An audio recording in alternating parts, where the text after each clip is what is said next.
اللہ صلی اللہ علیہ وآلہ وسلم کی شان میرے دوستوں برا الورا، اور یہ ہمیں روشنی کہاں سے ملی؟ یہ کس ہستی نے دی؟ یہ اور کہیں سے نہیں، یہ میرے وہی شیخ شاہ کے حامد جن کی یہ خوبصورت اعلیٰ تفسیر کا انہوں نے اس وقت مبارک دیتا ہوں کہ انہوں نے قلم اٹھائی۔ میرے شیخ کامل، آپ اللہ تعالیٰ کا وہ انعام، وہ احسان، وہ خوبصورت ترین ہدایت اللہ تعالیٰ نے آپ کے ذریعے سے مجھے اور آپ کو عطا فرمائی کہ ہم اپنے رب کا جس قدر شکر ادا کریں کم ہے۔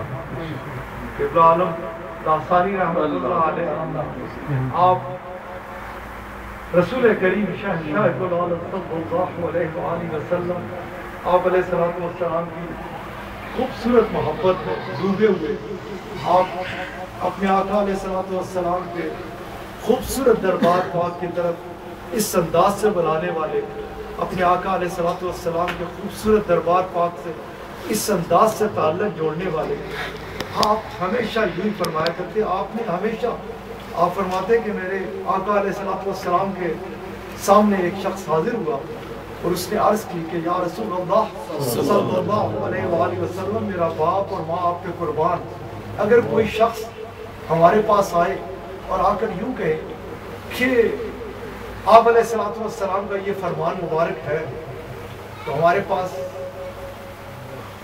کس طرح سے ہمیں پتہ چلے گا کہ یہ آپ کا فرمان مبارک ہے یا نہیں ہے؟ رسول اللہ صلی اللہ علیہ وآلہ وسلم، آپ علیہ السلام نے فرمایا کہ میں قرآن کریم تمہارے درمیان کسوٹی چھوڑ کے جا رہا ہوں، اس کے ساتھ پرکھ لینا، اگر اس کے ساتھ مطابقت رکھتا ہے تو پھر تو میرا سمجھ لینا کہ یہ میرا فرمان ہے، اور اگر اس کے ساتھ مطابقت نہیں رکھتا تو آپ نے فرمایا کہ سمجھ لینا کہ پھر اس کا تعلق میرے ساتھ کوئی ہو نہیں سکتا۔ میرے شیخ کامل نے جس جگہ بھی، جس مقام پر بھی بات کی ہے، ویسے تو آپ کے اوپر اللہ کریم کا وہ کرم، وہ فضل، وہ احسان، یہ مختلف ہستیاں اس کرم کے ساتھ نوازی گئی، مختلف ہستیوں کے اوپر یہ کرم ہوا۔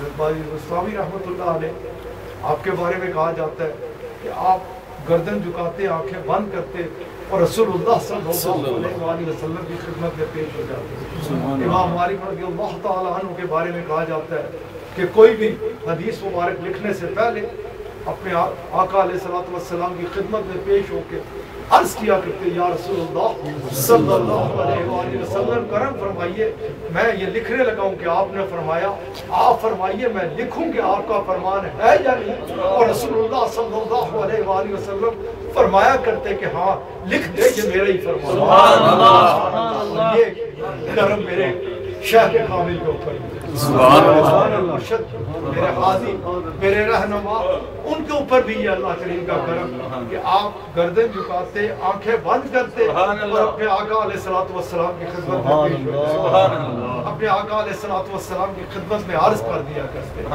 آقا علیہ السلام کی خدمت میں پیش ہو کر عرض کر کے، درخواست کر کے پوچھ لیا کرتے کہ میرے آقا علیہ السلام، اس چیز کے بارے میں آپ علیہ السلام کا کیا فرمان مبارک ہے؟ یہ اپنے اپنے نصیب اور مقدر کی بات ہوتی ہے دوستوں، جس کے اوپر کرم ہوا، جس کو اس نے نوازنا چاہا، اس نے ایسے ہی نوازا، اسے کہاں سے اٹھایا اور کہاں پہنچا دیا۔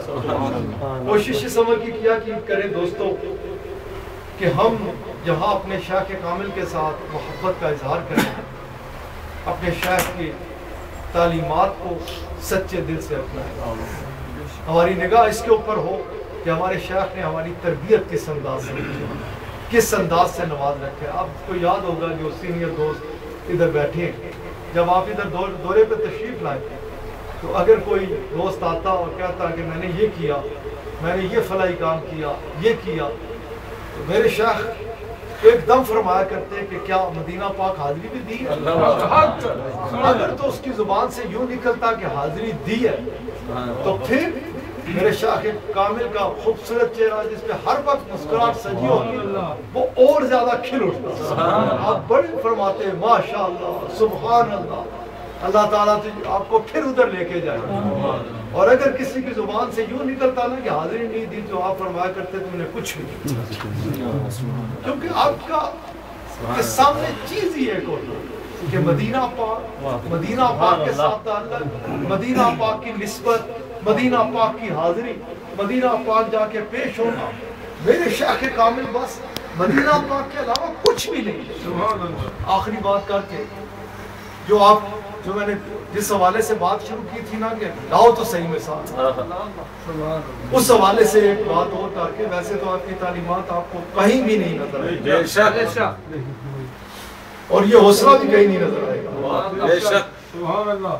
جہاں بات آ جاتی ہے نا کہ فلاں جگہ پہ بڑے بڑے منڈی ساٹ دیتے ہیں. میرے شیخ فرمایا کرتے ہیں, میں وہ جو کسی نے کہا ہے نا کہ احترام کے قابل اس طرح جی ہے اس دنیا میں جتنے لوگ, میں سب کو مانتا ہوں مگر اپنے آقا علیہ السلام کے بعد, یا کسی کو بھی مانتا ہوں تو اپنے آقا علیہ السلام کی وجہ سے, اپنے آقا صلی اللہ علیہ وآلہ وسلم کی محبت میں. تو میرے شیخ آپ ہمیشہ آپ فرماتے ہیں کہ بات میرے آقا علیہ السلام اور بات اپنی اپنی نسبت, اپنے اپنے تعلق کی ہے, پھر پھیل جائے گا. میں ایک بات کر کے اپنی بات کو سمیٹوں گا. میں خود اپنے شیخ کے ساتھ تھا. ہم عرفات کے میدان سے نکلے.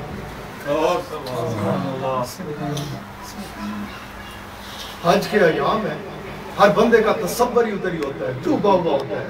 اس وقت عرفات ہے, اس وقت مینا ہے, اس وقت مزدلفہ ہے, اس وقت مینا ہے, اس وقت صحیح ہے, رمی ہے, طواف ہے, ودا ہے, زیارت ہے, بس اسی میں ڈوبا ہوا ہوتا ہے.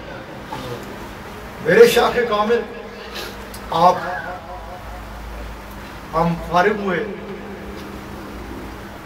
عرفات سے, مزدلفہ میں پہنچے. دوستوں نے تیاریاں شروع کی, کھانے شانے کی. ہم نے مغرب عشاء پڑھی, دوست لگے ہوئے تھے انتظامات میں, کھانے پہ بیٹھے تھے. میرے شیخ کامل نے میری طرف دیکھا اور فرمانے لگے, سن. میں نے کہا نا لاؤ تو صحیح آپ نے ہمارا سن بیٹا, رسول اللہ صلی اللہ علیہ وآلہ وسلم رونق افروز. آپ علیہ السلام نے فرمایا کہ جس نے وقوف عرفہ کر لیا نا اس کا حج ہو گیا.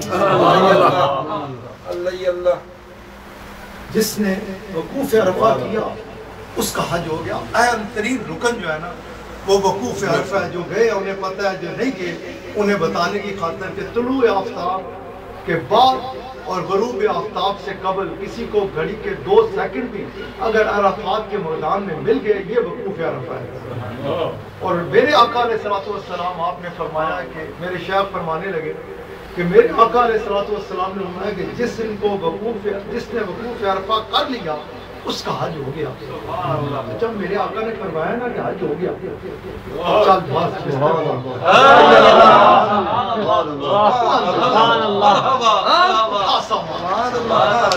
تیار کرا. بھائی ادھر بندے تھر تھر کھڑتے ہیں کہ پوچھن گے, فتوے لگن گے,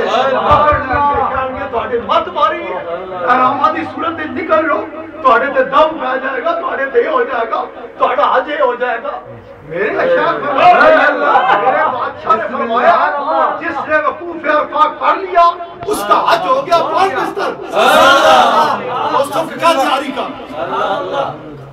کہا جس طرح شاہ صاحب وغیرہ اس وقت میرے ذمہ ہوتی تھی ساری زندگی کا اولاد. میں نے دوستوں کو کہا بنو بستر, چپ کو سنبھالو. پوچھنے لگے کیا؟ میں نے کہا میرے شیخ فرما رہے ہیں چلو بستر بن لے. کھانے شانے دا ہوش کوئی نہ رہا, سامان چکیا, ٹرکا سٹیا, گڈیا بیٹھے ٹر پہ. مدینہ پاک پہنچے, ابھی فجر کی نماز نہیں ہوئی. آرامات کی عادت, آرام بھی کوئی نہیں کھولے. آپ کو پتا کہ کس طرح کیا ہے, یہ محبت کی باتیں ہیں, یہ تعلق کی باتیں ہیں, یہ نسبت کی باتیں ہیں. یقینی طور پہ میرے آقا علیہ السلام نے میرے شاہ کو فرمایا ہوگا آ جاؤ اللہ حج کا بتا